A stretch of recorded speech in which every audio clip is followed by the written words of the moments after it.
Glitch Publishing présente Des images qui bougent, un podcast de Seb Jancoux. Salut la galaxie, salut les amoureux du cinéma.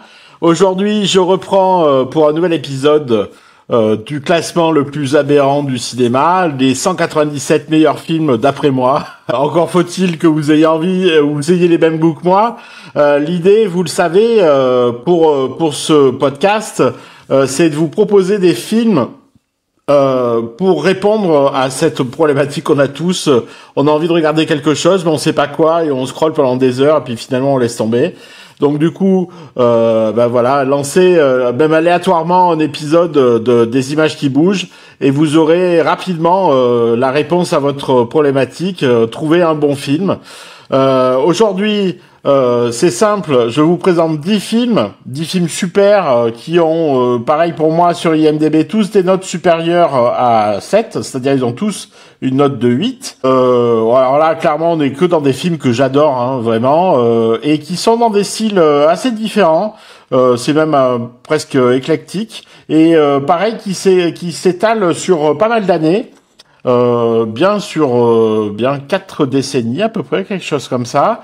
Et donc je vais vous présenter les films de la place 149 jusqu'à la place 140. Et du coup, vous vous rappelez le principe, j'essaye de vous faire deviner de vous faire film.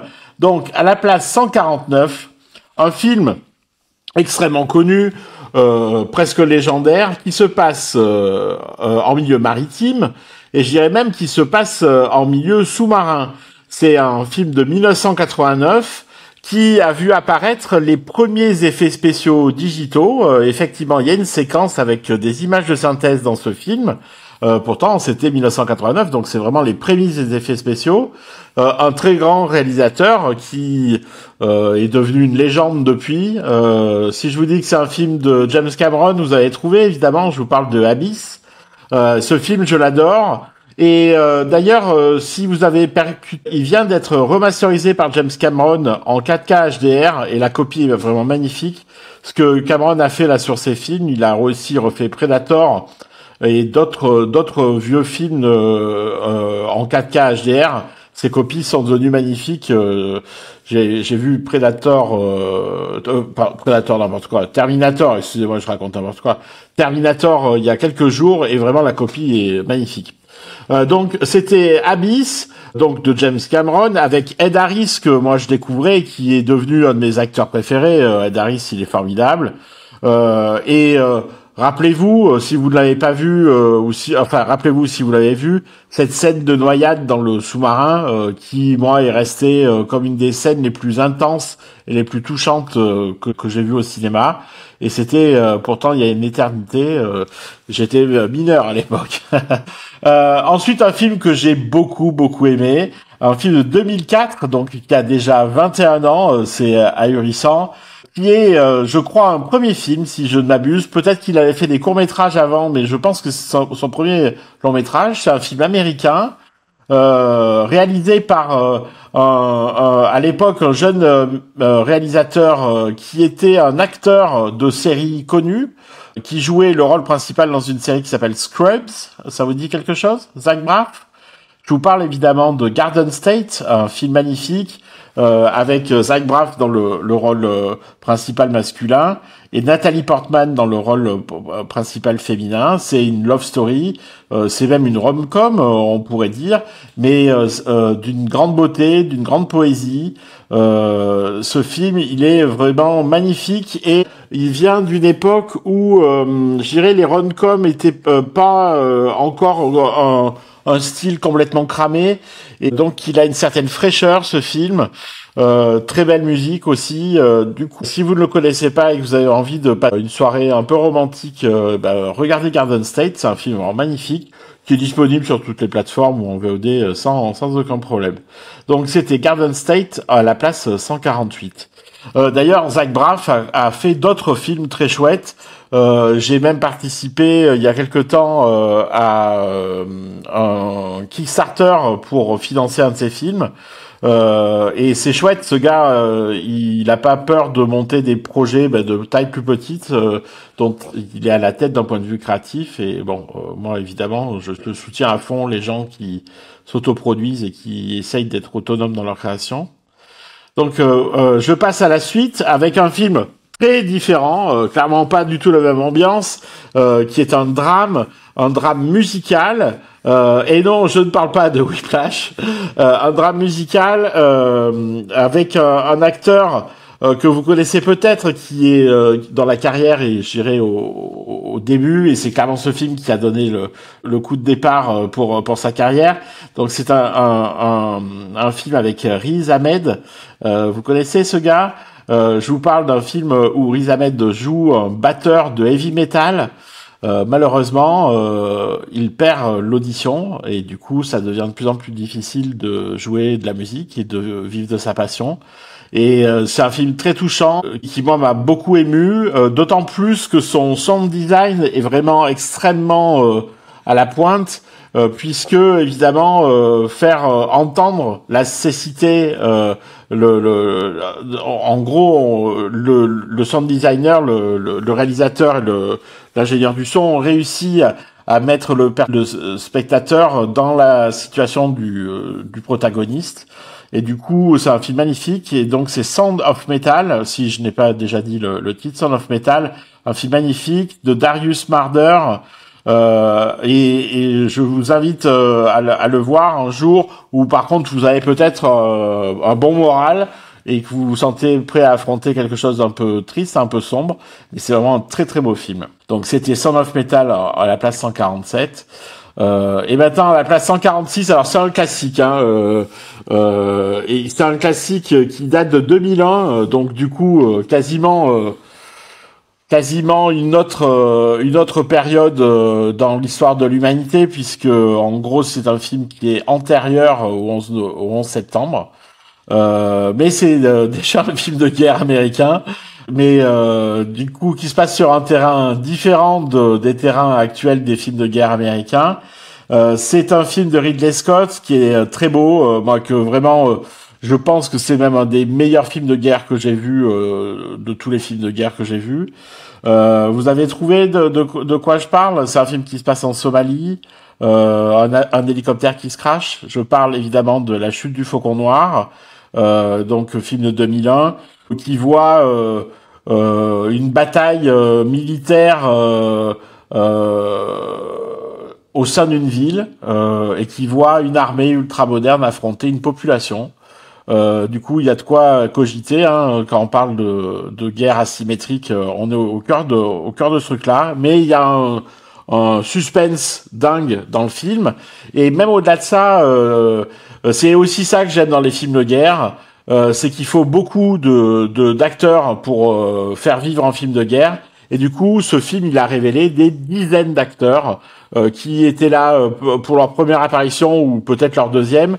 Et on y trouve vraiment la fine fleur des films des 20 années qui ont suivi. Donc, il y a Josh Hartnett qui est même crédité comme rôle principal, Ewan McGregor, et Tom Sizemore, et il y a 50 bonhommes. De toute façon, il y a quasiment tous les soldats de ce film sont devenus des acteurs connus ou en tout cas identifiables. Au risque de déplaire, Ridley Scott a fait des super films, mais aussi pas mal de mauvais, en tout cas ces dernières années de mon point de vue. Et clairement, La Chute du Faucon Noir, c'est un de ses meilleurs, je trouve. Un film sombre sur un film de guerre, ça peut pas être joyeux de toute façon. Et je vais passer au film en place 145, qui lui est un film beaucoup plus rigolo, même si c'est un film d'action et qu'il y a des pétards et tout ça. C'est un film de 1999 qui est réalisé par Brian Helgeland. Je pense pas que vous le connaissez. Je bois un petit verre d'eau. Brian Helgeland, qui est, je pense, un faiseur pas connu, mais qui a réussi à délivrer un super film. Alors, comment je vous le fais deviner? C'est l'histoire d'un mec qui est têtu, à qui on doit des sous, et qui, du coup, va faire un carnage. C'est peut-être même un proto John Wick d'une certaine façon, c'est-à-dire réaction disproportionnée dans la violence et pour déclencher quand même un peu le sourire ou le rire. Donc c'est un film avec notre ami Mel Gibson qui à l'époque n'était pas le vilain personnage qu'il est devenu, Greg Henry et Maria Bello. Et après un casse réussi, la femme de Porter et son meilleur ami se retournent contre lui. Il le laisse pour mort, mais lorsqu'il récupère, elle cherche à se venger et veut sa part d'argent. Il est très têtu et ce film il est vraiment très réjouissant. Bon, c'est évidemment pas le plus grand film de cette sélection, mais l'occasion de passer une bonne soirée à se laisser entraîner dans de l'action pure rigolote. Alors, à la place 144, un film de 2019 qui alors j'essaye de voir ce que je pourrais vous dire qui ne vous permette pas de le découvrir immédiatement. On va dire que c'est un film de super-héros et que ce film a eu un succès colossal, que les réalisateurs sont deux frères, Anthony Russo et Joey Russo, et que le rôle principal est tenu par quelqu'un que personne ne connaît qui s'appelle Richard Downey Jr. Bon, vous avez percuté. Évidemment, je parle de Avengers Endgame, qui est un film que j'ai beaucoup aimé. J'ai eu le plaisir de voir tous les films Marvel depuis Iron Man au fur et à mesure des années, des propositions de Marvel. Et Endgame porte bien son nom puisque d'une certaine façon ça a été la fin de cette période très belle de cinéma de super-héros, et je pense que tout le monde a un peu tourné la page après Endgame, même s'il y a eu quelques films valables après. Clairement, c'est la fin de tout un système qui est marqué avec ce film, et la fin d'une aventure de production de cinéma complètement folle, puisque c'est la première fois dans l'histoire du cinéma que on construit des films unitaires qui répondent à des films en série. C'est quasiment une série télé à l'échelle de je crois de 13 ou 14 ans, avec 13 ou 16 films. Enfin, c'est colossal. Et clairement, Endgame, moi j'ai kiffé, j'ai pleuré, j'étais super content quand tout le monde débarque pour sauver les héros. J'étais vraiment super content. La salle était en fusion complètement quand je l'ai vu. C'est un grand moment de cinéma. Et c'était déjà en 2019, ça veut dire il y a un bail. Il y a d'autres films de la franchise Marvel qui apparaissent dans ce classement. Mais je pense que c'est Endgame qui est le plus haut placé, à mon avis. Bon, je vous rappelle pas, vous vous doutez que j'ai pas les 197 films présents dans ma tête et dans l'ordre surtout. Tous les films, je les ai présents dans ma tête, mais pas dans l'ordre où IMDb les a classés de façon pratiquement aléatoire. Ensuite, un petit film que personne n'a vu, et je ne comprends pas, c'est un film magnifique que moi j'ai adoré, qui est d'ailleurs, je pense, très difficile à trouver. Si vous le cherchez et essayez de le voir, à mon avis, il faudra que vous résolviez à faire quelque chose d'illégal pour le trouver, parce que je pense qu'il n'est sur aucune plateforme actuellement. C'est un film de 2007 que j'ai vu par chance, de façon aléatoire, sans le choisir réellement. Il passait sur la chaîne que je regardais à ce moment-là. Pareil, réalisé par un réalisateur que je ne connais pas, Bruce A. Evans.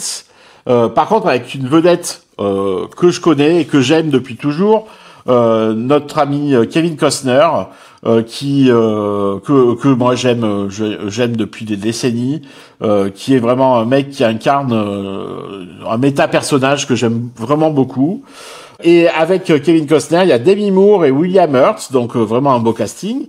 Et ce film, visiblement, a été maudit à sa sortie et a fait une toute petite sortie. Il n'y a eu aucune communication dessus.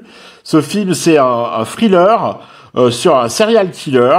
Et du coup, le serial killer, c'est Mel Gibson, Kevin Costner, je veux dire, qui est le bad guy, mais un bad guy compliqué et attachant.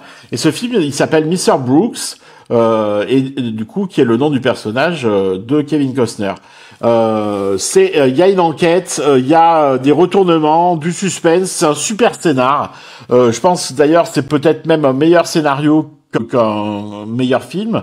Mais en tout cas, si vous aimez les polars, si vous aimez les enquêtes tordues, les méchants très malins et tout ça, super film que je vous recommande. Et je pense, de tous les gens à qui j'en ai parlé jusqu'à présent, être le seul à l'avoir vu, pour des raisons que je ne connais pas. Et d'ailleurs, si vous savez pourquoi ce film est passé complètement inaperçu, dites-le dans les commentaires, ça m'intéresse. Et si vous l'avez vu, dites-le aussi dans les commentaires. Je me sentirai moins seul. Et clairement, si vous avez l'occasion de le voir, je vous le recommande chaudement. Vous me remercierez, c'est sûr. À la place 142, un film dont j'ai déjà parlé, mais j'en reparle parce que il a réapparu dans mon classement. C'est très difficile de faire une liste de 197 films qui ne soient pas dont les places ne changent pas aléatoirement sur IMDb. Et là, visiblement, c'est un petit glitch. Mais comme le film a énormément plu, j'en parle rapidement. J'en avais parlé sous son titre anglais, là j'en parle sous son titre français. 40 ans, toujours dans le flow. Qui est un film de Radha Blank, qui est à la fois une réalisatrice et une comédienne de stand-up. Et ce film, il est magnifique, sur une femme qui a 40 ans, qui est un peu en bout de course, qui tourne en boucle depuis un moment, et qui décide de se lancer dans le rap, donc de se lancer dans quelque chose qu'elle ne sait pas faire, et qu'elle va apprendre. Et moi, c'est un film qui m'a beaucoup touché, parce que je me sens complètement dans cet état d'esprit-là, de m'être lancé tardivement à apprendre à faire des nouvelles choses et à créer des nouvelles choses, alors que potentiellement ça aurait été facile de continuer à rester dans le sofa. Donc ce film, il est magnifique, il est marrant en plus. Il est sur Netflix si mes souvenirs sont bons, et c'est là sur Netflix en tout cas que je l'ai vu il y a quelques années. C'est un film de 2020, 40 ans toujours dans le flow, à la place 142. Vraiment un super film. Place 141, après un petit coup de chapelle. Place 141, un film mexicain. Un film mexicain, non, je rigole, c'est un film américain, mais dont le réalisateur est mexicain. C'est un film de SF, un pur film de SF, un pur film d'action, un film catastrophe même, je dirais, qui date de 2013, qui se passe dans l'espace, mais pas l'espace lointain, comme j'aime le raconter dans mes histoires, dans l'espace autour de notre chère planète Terre. Deux astronautes s'unissent pour survivre après un accident les laissant perdus dans l'espace. Ben oui, effectivement, je vous parle de Gravity, ce film magnifique d'Alfonso Cuarón, au suspense haletant, qui nous lâche pas. Hein. C'est un film d'1h31, donc ça fait 91 minutes à rester au bord de son siège et à crisper les doigts autour des repose-bras. Sandra Bullock, évidemment, que j'aime beaucoup, moi. Elle est pourtant souvent décriée. Moi, je trouve que c'est une super actrice. Elle réussit à créer quelque chose de très fort quand elle joue. J'aime beaucoup ce qu'elle fait. Et donc Sandra Bullock, elle est accompagnée de George Clooney, même si évidemment Georgie, on le perd de vue assez rapidement dans cette catastrophe spatiale. C'est un film qui a été réalisé dans des conditions extrêmement particulières. Ils ont inventé des équipements pour pouvoir filmer ce que Cuarón avait en tête. Faut pas oublier que Cuarón, c'est un réalisateur qui faisait des petits films d'auteur peu de temps avant ce film-là. Justement, il était en galère. Il réussissait plus à vivre de son cinéma. Et avec un de ses potes, le film a été écrit avec un de ses fils, ils se sont dit, OK, on va faire un effort, enfin on va faire un pas en direction du cinéma commercial, mais on va faire un film dont on n'aura pas honte. Et donc ils ont écrit assez rapidement, d'après ce que j'ai compris, le scénario de Gravity et trouvé un gros studio et un énorme budget pour tourner ce film. Mais à la base, c'est parce qu'ils avaient faim, quoi. Ce que je trouve cool. Et effectivement, quand on a besoin, on est peut-être plus motivé aussi. Et enfin, dernier film de ce classement, de ces 10 films du classement des 197 films, à la place 140, un film sympa, un film pour la jeunesse. J'en ai pas beaucoup dans mon classement. Alors évidemment, vous connaissez par cœur, c'est vraiment une licence de dessin animé énorme. Donc je vous parle d'un dessin animé réalisé par Mark Osborne et John Stevenson, qui qui raconte l'histoire d'un panda. Ça vous dit quelque chose, non? Bon, Kung Fu Panda, évidemment. Et Kung Fu Panda, quand je l'ai vu en 2008, c'est un film que j'ai beaucoup aimé. Je me suis beaucoup marré. Je l'ai trouvé touchant. Je l'ai trouvé aussi très beau, hein, d'un point de vue artistique et visuel. Et vous l'avez vu, hein, dans ma sélection de films, il n'y a pas beaucoup de films d'animation. C'est pas une culture que j'ai développée particulièrement, un goût que j'ai développé beaucoup dans ce que je regarde. Donc du coup, peut-être que pour certaines personnes, c'est vraiment un film très grand public, trop commercial. Mais moi, c'est un film que j'ai beaucoup aimé. Et je vous recommande 2008, c'était il y a longtemps, donc si ça se trouve, vous n'avez pas vu le premier. Donc n'hésitez pas à vous replonger dans cet univers très beau, d'une Chine sublimée, où les animaux sont des personnes et parlent. Et je réalise que potentiellement, c'est évidemment ces dessins animés là où les animaux sont des personnes a eu une influence sur moi sur la route du silicium, ou si vous connaissez cette série que j'ai réalisée, les chevaux des héros sont des personnes et parlent. Et du coup, voilà, chouette film. Donc voilà, c'était les 10 films de cet épisode qui est la partie, je crois, sur ces 197 films que je vais vous présenter au fil des années, puisqu'il y en a pour très longtemps.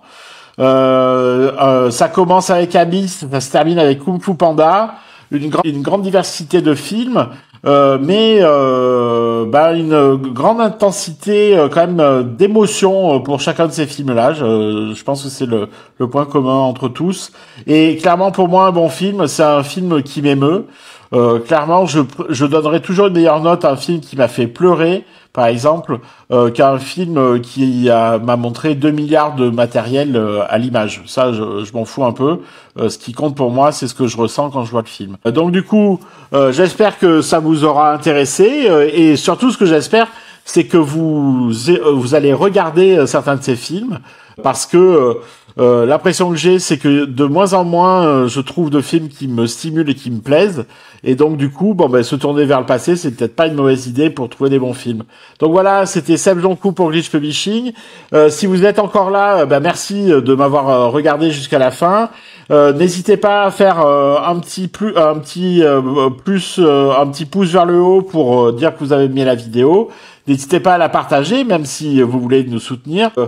La chaîne dépend complètement de votre volonté.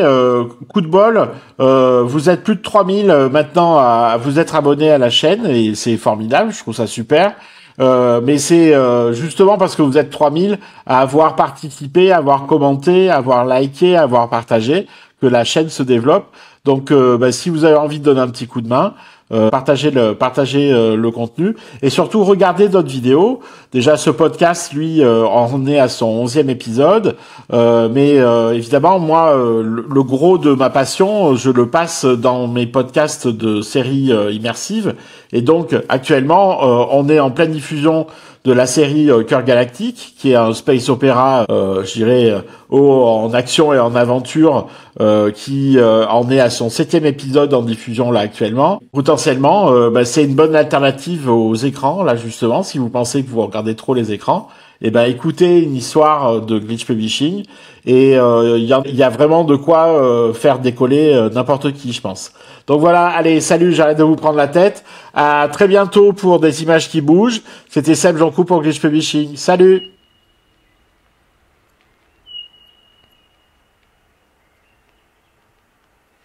Tinder to my fading habitat, ribcage kindling, flicker you the hidden between breath, where meadowlarks keep old youth in revelry.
cannot live like this. Strike the match to burn my pattern holding. Today I choose to live. Someday I'll be friend to death. There I'll stay in infinite. Ever spoke to me familiar peace. So listen her soul step on banks of M. She tempted friendly death. Covered my rabbit. Now for me, I build from detachment. New life with my Ellie. The blanket won't be made benevolent. And build a northern Eve. Safe from reverie. Till again we meet.